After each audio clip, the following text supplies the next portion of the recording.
الحمدللہ رب العالمین والصلاة والسلام علی رسولہ الکریم اما بعد فاعوذ باللہ من الشیطان الرجیم بسم اللہ الرحمن الرحیم وَلِمَنْ خَافَ مَقَامَ رَبِّهِ جَنَّتَانِ صدق اللہ العظیم وصدق رسولہ النبی الکریم الامین ان اللہ وملائکتہ یصلون علی النبی یا ایہا الذین آمنوا صلوا علیہ وسلموا تسلیما۔ بآواز بلند محبت سے درود پاک کا نذرانہ پیش کریں حضور کی بارگاہ میں۔ الصلاۃ والسلام علیک یا رسول اللہ وعلی آلک واصحابک یا سیدی یا رحمۃ للعالمین۔ حمد و صلوات کے بعد دعا ہے اللہ تبارک و تعالی ہمارا مل بیٹھنا محض اللہ کی رضا کی خاطر اس دربار عالیہ پہ، اس مزار پہ اپنی بارگاہ میں قبول فرمائے، اور اللہ تبارک و تعالی ہمیں اولیاء کا فیضان ہمیشہ نصیب فرمائے اور ان کے سائے تلے رہ کر ہمیں ان کی تعلیمات پہ عمل کرنے کی توفیق عطا فرمائے۔ آج جتنے بھی اولیاء کاملین ہیں، جتنے بھی ہمارے بزرگ اسلاف ہیں، جن کے مزارات پہ آج لوگ آپ جا کے دیکھیں تو قرآن خوانی ہو رہی ہے،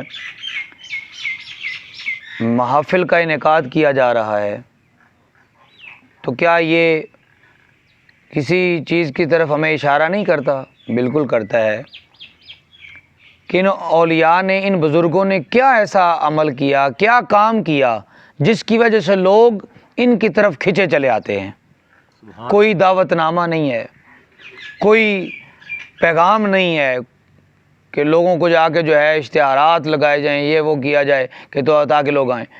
مزارات، محافل، ایک چھوٹی سی محفل کرنی ہو ہمیں بڑے وہ سارے اشتہار لگانے پڑتے ہیں، بہت سارا کچھ کرنا پڑتا ہے، لیکن جو اولیاء کے مزارات ہیں، جو اہل اللہ ہیں، اللہ کے جو ولی ہیں، ان کے مزارات پہ اب جب بھی جا کے دیکھیں رش نظر آتا ہے۔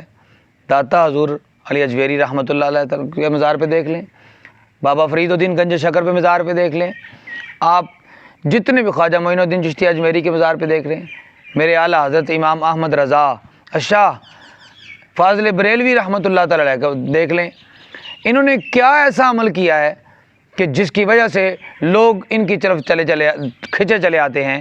تو وہ یہ ایک ہی بات ہے، اللہ رب العزت نے فرمایا فَاذْكُرُونِي أَذْكُرْكُمْ، تم مجھے یاد کرو میں تمہیں یاد کروں گا۔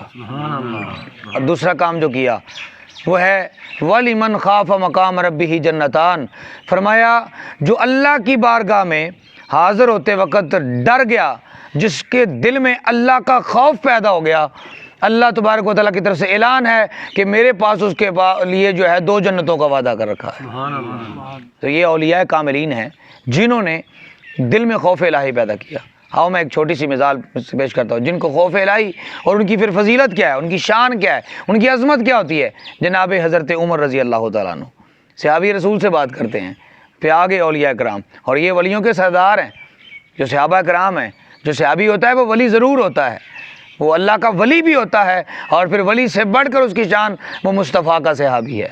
جناب عمر رضی اللہ تعالیٰ عنہ، آپ ایک خوف الہی ہے نا، آپ ایک رات گلیوں میں گشت کر رہے تھے، گلیوں کو چکر لگا رہے تھے، تو ایک رات کا پہر ہے، 2 بجے کا ٹائم ہوگا ہمارے جیسے آج 1-2 بجے ہوتے تو کتنا ٹائم ہو جاتا ہے اس وقت، آدھی رات کا وقت ہے۔ جناب عمر رضی اللہ تعالیٰ گزر رہے ہیں تو ایک گھر سے آواز آ رہی ہے، آپ جناب عمر رضی اللہ تعالیٰ اس گھر کے قریب بیٹھ گئے، کان لگایا کہ کیا آواز آ رہی ہے۔ تو آواز بلا کیا آ رہی تھی؟ ماں جو ہے بیٹی کو کہہ رہی ہے دودھ تھوڑا ہے تو اس میں پانی ملا لو، دودھ تھوڑا ہے اس میں پانی ملا لو، تاکہ جو ہے وہ دودھ زیادہ ہو جائے گا۔ آگے سے بیٹی کہتی ہے اماں، امیر المومنین جناب عمر رضی اللہ تعالیٰ عنہ نے منع کیا ہے کہ دودھ میں پانی نہیں ملانا۔ کس نے منع کیا ہے؟ امیر المومنین جناب عمر رضی اللہ تعالیٰ عنہ نے منع کیا ہے کہ پانی نہیں ملانا۔ تو اماں کہنے لگ دی اس ٹائم کون سا عمر دیکھ رہے ہیں، اس ٹائم عمر کون سا دیکھ رہے ہیں، ملا دو۔ تو وہ بیٹی آگے سے جواب سنیے گا، وَلِمَنْ خَافَ مَقَامَ رَبِّهِ جَنَّتَانِ، جو اللہ کی بارگاہ میں سے ڈرتا ہے، جو اللہ کا جس کے دل میں خوف ہوتا ہے، وہ کہنے لگی اماں عمر تو نہیں دیکھ رہی، اللہ تو دیکھ رہا ہے نا، اللہ تو دیکھ رہا ہے نا۔ یہ بات جب جناب عمر سن رہے تھے، حضرت عمر فاروق رضی اللہ تعالیٰ نے سنا، اور جو ہے دل جو ہے وہ اور اللہ کی طرف مائل ہوا، کہا واہ اللہ، یہ کیسی تیری بندی ہے کہ اس کو تیرا خوف ہے۔ جناب عمر رضی اللہ عنہ چلے گئے، صبح ہی نا اپنے بیٹے کو بلایا، بیٹا میں نے تیرے لیے ایک رشتہ پسند کر کے آیا ہوں۔ کون کہہ رہے ہیں؟ جناب حضرت عمر رضی اللہ تعالیٰ عنہ، بیٹا تیرے لیے رشتہ پسند کیا ہے۔ وہ کہنے لگے کون سا رشتہ، کہاں رشتہ؟ تو فرمایا کہ وہ اللہ کی ولیہ ہے جس کا رشتہ میں نے تیرے لیے دیکھا ہے۔ کہا کہ اللہ کی ولیہ ہے۔ تو کہنے لگے حضور جیسے آپ کی مرضی، آج جیسا بیٹا نہیں تھا نا کہ آگے سے کہتا نہیں میں تو اپنی پسند کی کرواؤں گا، میں تو یہ کروں گا فلاں کروں گا، میرے میرٹ کی ہے بھی نہیں ہے، میں دیکھوں گا شکل و صورت دیکھوں گا، شباہت دیکھوں گا، ادھر ادھر کی باتیں یہ نہیں۔ کہا جیسے حضور آپ کہتے ہیں، اب حضور جیسے آپ کہیں ویسے مجھے بھی پسند ہے۔ تو جناب عمر رضی اللہ تعالیٰ نے پیغام بھیجا اس لڑکی کے گھر کہ دیکھو ذرا پوچھ کے آؤ کہ اس لڑکی کا کہیں رشتہ تو نہیں ہوا، منگنی تو نہیں ہوئی کہیں، پہلے کہیں تو اس کی بات تو نہیں ہوئی۔ جناب عمر جب پتہ کروایا تو انہوں نے کہا نہیں پہلے نہیں ہوئی۔ تو جناب عمر رضی اللہ نے پیغام نکاح بھیجا کہ میں رشتہ کے لیے بھیجا۔ تو اس کی والدہ نے کہا جب یہ نام سنا کہ جناب عمر رضی خلیفہ، وقت کے خلیفہ امیر المومنین عمر کے بیٹے کا رشتہ میری بیٹی کے لیے آیا ہے، کہاں میں اور کہاں عمر۔ تو اس نے جب بارگاہ میں حاضر ہوئی تو کہنے لگی حضور میں کہاں اور آپ کہاں، اور آپ پھر وقت کے امیر، اور جناب عمر رضی اللہ عنہ کا پھر روب اور دبدبا اور جلالیت بہت زیادہ۔ تو آپ وہ کہنے لگے کہاں میں اور کہاں آپ، تو کجا من کجا، آپ کہاں پہ میں کہاں، میرا کہاں پہ مرتبہ اتنا۔ تو آپ نے فرمایا میں نے تجھے نہیں دیکھا، تیری بیٹی کا میں نے تقویٰ دیکھا ہے، اللہ کا خوف، تیری بیٹی جو ہے اس کے دل میں اللہ کا خوف ہے۔ کہنے لگے آپ کو کیسے پتا، کیسے آپ نے یہ ظاہر کر لیا؟ ہم نے رات کے وقت جو آدھی رات کو بات کر رہی تھی نا، تو کہہ رہی تھی دودھ میں پانی ڈال لے، تیری بیٹی کہہ رہی تھی نہیں ڈالنا، عمر نے منع کیا ہے، تو نے کہا عمر کون سا دیکھ رہا ہے، تو بیٹی کہہ رہی تھی عمر نہیں دیکھ رہا، رب ذوالجلال تو دیکھ رہا ہے، رب ذوالجلال تو دیکھ رہا ہے نا۔ تو جب یہ بات تو اس نے کہا جناب عمر آپ اس وقت آپ کو کیسے پتا چلا کہ یہ بات ہو رہی ہے؟ میں اور میری بیٹی تھی، تیسرا کوئی نہیں تھا خدا کے علاوہ، آپ کو کیسے پتا چلا؟ آپ میں خود اپنے کانوں سے سن رہا تھا۔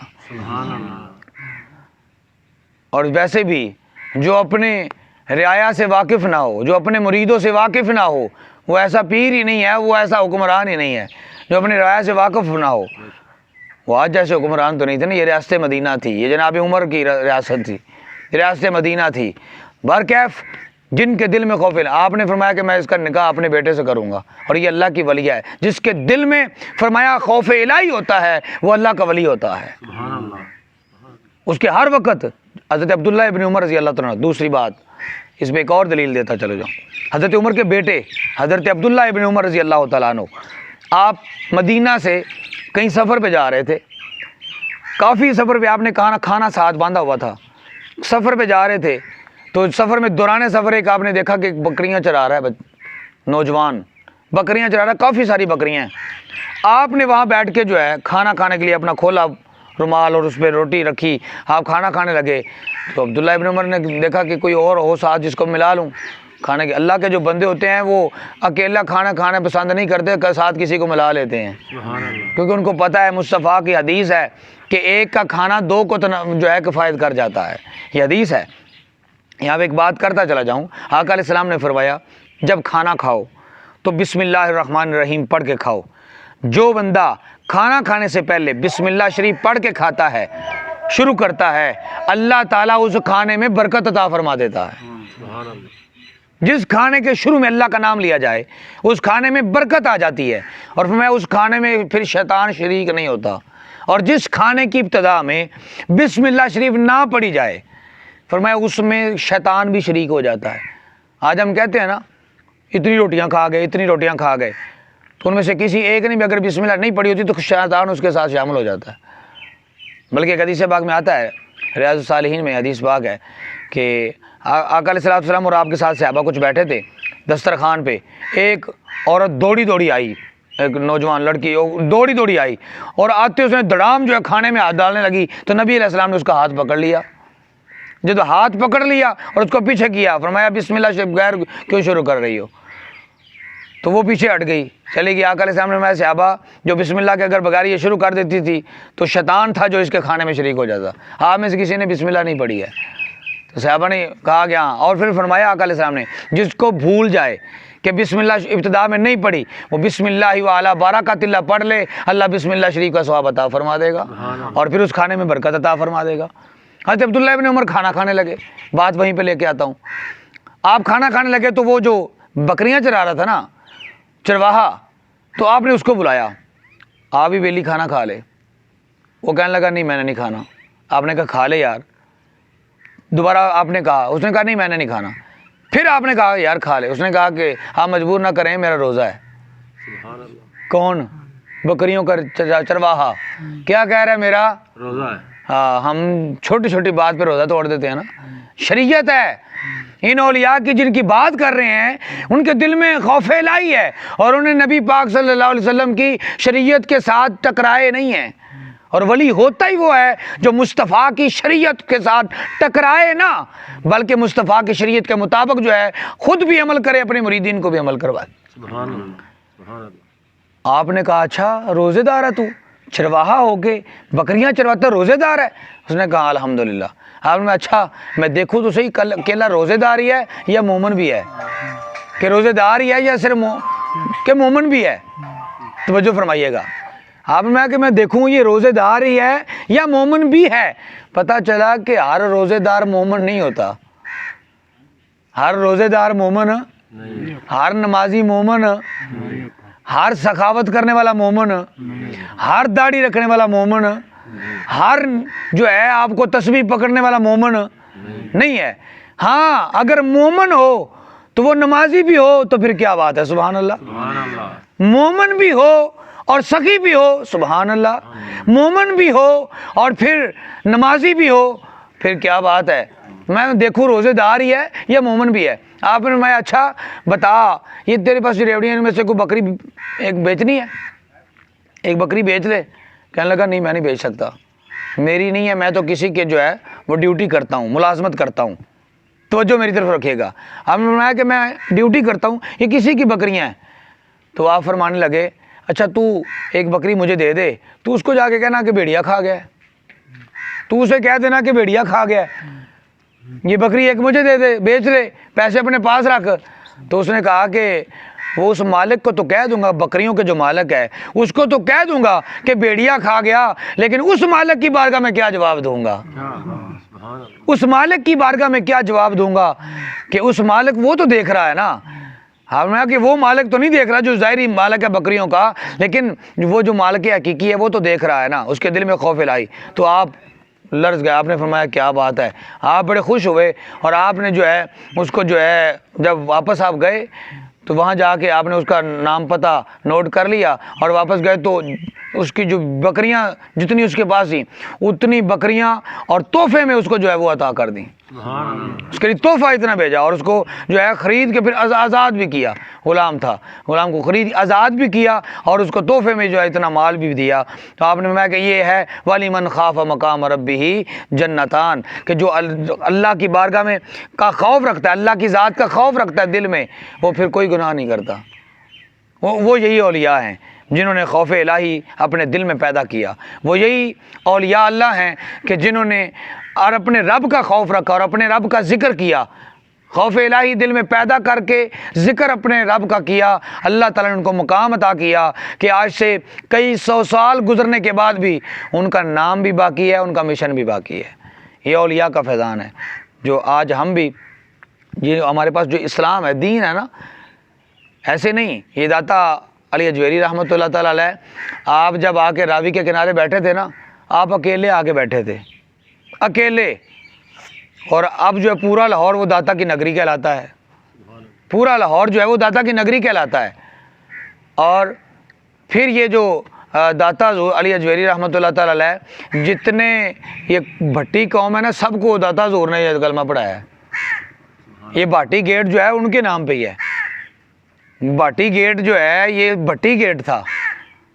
تو جب داتا حضور آئے تو لوگوں نے جو آپ کے نام پہ یہ نام گیٹ کا نام لوڑ کے 7 دروازے ہیں نا، دروازے ہیں، تو ان میں ایک دروازے یہ بھٹی گیٹ دروازے کو کہتے ہیں، تو ان کا نام بدلنے لگے، علی اجویری گیٹ رکھنے لگے، یا داتا حضور کے نام پہ گیٹ دروازے کا نام رکھنے لگے۔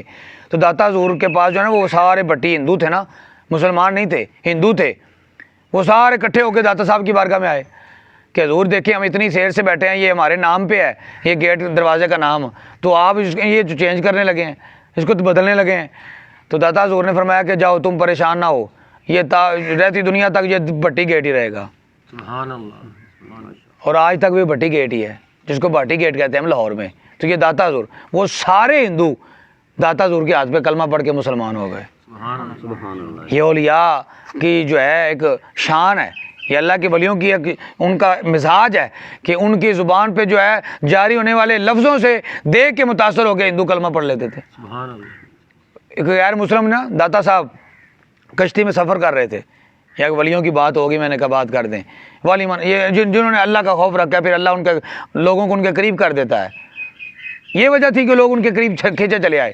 داتا صاحب کشتی میں سفر کر رہے ہیں، جب کشتی میں سفر کر رہے تھے نا تو کچھ غیر مسلم نوجوان، داتا صاحب ہمیشہ اپنے سر پہ ٹینٹ کرا کے رکھتے تھے، تو آپ نے سر سے ٹوپی اتاری، امامہ اتار دیا، اور کشتی میں آپ بھی بیٹھے ہیں، وہ بھی کشتی میں راوی میں چل رہے تھے، تو جب آپ نے سر پہ سے اتارا امامہ تو ٹینٹ چمک رہی تھی، تو وہ مذاق کرنے لگے، ہنسنے لگ گئے، وہ نوجوان جو لڑکے تھے وہ ہنسنے لگ گئے کہ دیکھو بابے کی ٹینٹ چمک رہی ہے۔ جب وہ ہنس رہے تھے، مذاق کر رہے تھے نا، تو آپ کے جو ساتھ خادم تھا وہ کہنے لگا حضور یہ کیا ہے، ان کو پتہ ہی نہیں ہے کہ اللہ کے ولی کا کیا مقام ہے، کہ آپ کے ساتھ مذاق کر رہے ہیں، ہنس رہے ہیں آپ پہ، ان کو بد دعا دیں، ان کو بد دعا دے۔ بد دعا دیں۔ داتا حضور فرمانے لگے دے دوں، کر دوں بد دعا، کہنے لگے کر دیں۔ داتا حضور فرمانے لگے کر دوں، کہنے لگے کر دیں۔ داتا صاحب رحمۃ اللہ تعالیٰ نے فرمایا اچھا ٹھیک ہے، آپ نے ہاتھ اٹھا دیے، اٹھائے ہاتھ داتا علی اجویری نے اٹھائے اور کہا یا اللہ جیسے یہ اب ہنس رہے ہیں ہمیشہ ان کو ہنستے مسکراتے رکھنا۔ سبحان اللہ۔ کیا دعا دی؟ یا اللہ جیسے ہنس رہے ہیں نا نوجوان، یا اللہ ہمیشہ ان کو مسکراتے رکھ، ہمیشہ یہ ہنستے ہی رہیں۔ ادھر سے کشتی آپ کے کنارے پہ لگی اور ادھر ان کی کنارے پہ لگی، جب آپ کی کشتی کنارے پہ لگا کے باہر آئے وہ نوجوان بھی آپ کی بارگاہ میں آ گئے، اور آ کے نا آپ کی بارگاہ میں بیٹھے تو کہنے لگے حضور معاف کر دیں، ہمیں حضور معاف کر دیں، ہمیں معاف کر دوں گا، ایک شرط ہے، معاف کر دوں گا ایک شرط ہے۔ کہنے لگے کیا شرط ہے؟ آپ نے میں پہلی بات بتاؤ مانو گے؟ کہنے لگے مانیں گے۔ آپ نے میں اچھا ٹھیک ہے، آج کے بعد آپ میں سے ہر ایک جو روز میرے پاس پڑھنے آیا کرو گے۔ سبحان اللہ۔ کیا فرمایا؟ میرے پاس پڑھنے آیا کرو گے۔ خادم وہ لکھتے ہیں کشف المحجوب کے اندر یہ واقعہ آپ لکھتے ہیں کہ جتنے وہ نوجوان تھے مسلمان بھی ہو گئے، پڑھنے آنے لگے، کوئی محدث بن گیا، کوئی مفسر بن گیا۔ سبحان اللہ۔ یہ اللہ کے ولیوں کی شان ہے، یہ اللہ کے ولی، یہ ہیں اللہ اولیاء اللہ۔ لوگ پتہ نہیں کن کو سمجھتے پھرتے ہیں اولیاء، ولی کس کو پتہ نہیں سمجھ لیا انہوں نے، پتہ نہیں کن کو جو انہوں نے اپنا پیشوا مان لیا۔ آج لوگوں نے پتہ نہیں کس چیز کس کی طرف لے چلے اور کن کو جو ہے دیکھ کے انہوں نے اللہ کا ولی مان لیا۔ یہ ہوتے ہیں اللہ کے ولی، اللہ کے ولی یہ ہوتے ہیں۔ محدث اعظم نا مفتی اعظم ہند، آپ کے پاس ایک جو ہے آپ کا ایک مرید تھا اور ایک ماننے والا تھا، ایک نام ماننے والا تھا۔ آپ کا مرید تھا وہ بڑے نام لیتا تھا مفتی اعظم ہند کا، تو وہ ایک جو نہیں ماننے والے بھی ہوتے ہیں اندر ہی ہوتے ہیں نا، وہ کہنے لگا تو پتہ نہیں ہر وقت پیر پیر کرتا رہتا ہے، ہر وقت کہتا رہا میرا پیر میرا پیر، چل میں بھی تیرے پیر سے ایک مسئلہ پوچھنا ہے، میں بھی چلتا ہوں۔ وہ لے گیا ساتھ، چلے گئے مفتی اعظم ہند کے پاس، جو ہے آپ جا کے بیٹھے نا، تو وہ جو بندہ ساتھ گیا جو نہیں مانتا تھا، اس نے کہا میں سوال کرتا ہوں۔ اس نے سوال کیا کہ حضور کی صاحبزادیوں کے نام بتائیں، حضور کی بیٹیوں کے نام بتائیں، نام کیا ہے حضور کی بیٹیوں کے؟ تو مفتی اعظم ہند آپ اٹھ کے اندر چلے گئے، تھوڑی دیر بعد آئے، وہ کہنے لگا پیچھے سے دیکھا تو بڑا پیر لیا پھرتا ہے، اس کو تو مصطفیٰ نبی کریم کی بیٹیوں کے نام کا نہیں پتا، اب اندر گیا دیکھ کے آئے گا پھر بتائے گا۔ آپ تھوڑی دیر بعد واپس آئے تو آپ کی داڑھی سے پانی کے قطرے ٹپک رہے تھے، تو اس نے کہا کہ آپ سمجھ رہے ہوں گے مجھے نام نہیں آتے حضور کی بیٹیوں کے، اصل بات یہ ہے میں اس لیے گیا تھا کہ میں نے کبھی جو ہے آج تک مصطفیٰ کی جس کے ساتھ نسبت ہے، یہ تو مصطفیٰ کی آل ہے نا، میں نے مصطفیٰ کے ساتھ جس کی نسبت بھی ہے اس کا بھی بے وضو کبھی میں نے نام ہی نہیں لیا، سبحان اللہ۔ میں نے بے وضو کبھی مصطفیٰ کی آل کے گھرانے کے کسی فرد کا نام نہیں لیا، میں نہیں پسند کرتا، میں اس وقت میرا وضو نہیں تھا، اب میں وضو کر کے آؤں، اب مصطفیٰ کی بیٹیوں کے نام بتاؤں گا۔ آپ نے پھر نام بتائے. یہ ہوتے ہیں اولیاء, یہ ہیں اللہ کے جو بندے نیک اولیاء ہیں. اللہ تعالیٰ ہمیں جو ہے ان کے تعلیمات کو سمجھنے کی توفیق عطا فرمائے, اور اللہ تعالیٰ ہمیں اولیاء کو جو ہے سے محبت کرنے کی توفیق عطا فرمائے. وما علیہ الا البلاغ المبین.